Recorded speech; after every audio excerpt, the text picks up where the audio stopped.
الفارية. ماذا قال إيرفي رونار عقب المباراة؟ نشاهد. Hervé, quel est le sentiment qui ما هو prédomine après ce إحساسك match? بعد هذه المباراة؟ Il faut être réaliste en football. لابد أن نتحلى بالواقعية في عالم كرة القدم. Très bonne première mi-temps. لعبنا بطريقة جيدة في الشوط الأول. Surprendre sur je pense qu'il y a eu 2-3 frappes du Congo dans tout le match. خلال كل المباراة كانت هناك 3 تسديدات مؤثرة من الكونغو الديمقراطية، ولكن خلقنا الكثير من الفرص وحصلنا على الكثير من الفرص التي لم نجسدها. لم نعرف كيف نجسد هذه الفرص، وضعنا أنفسنا في وضعية صعبة ودقيقة ومعقدة. لابد أن نتحلى بالإيجابية فيما تبقى من المباراة. هذه المجموعة صعبة، ولكن اليوم يجب أن نفكر فيما سيحصل. ماذا عن اليأس والحزن؟ الشعب المغربي ينتظر الكثير من هذه البطولة، يجب أن تذهب إلى بعض الحدود.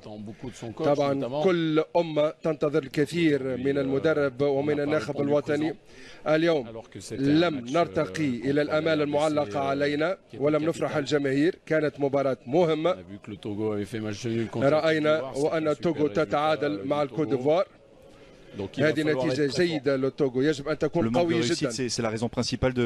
ولكن غياب تجسيد الفرص هو خيبة الأمل، ولكن عدم التعامل الجيد مع الفرص. لعبت ب5 لاعبين في الدفاع وخط وسط الميدان. كيف ستسير الأمور؟ أولا بعد تسجيل الهدف علينا انتقلنا إلى منظومة 4-2 ولعبنا أيضا ب4-3-3. كرة القدم ليست فقط المنظومة، ولكن عليك أن تتحلى بالفاعلية حينما تتاح لك الفرص.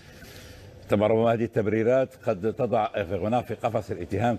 للمزيد من الإخبار الحصرية على مدار اليوم والأسبوع لا تنسى الاشتراك في قناتنا. شكرا، والى اللقاء.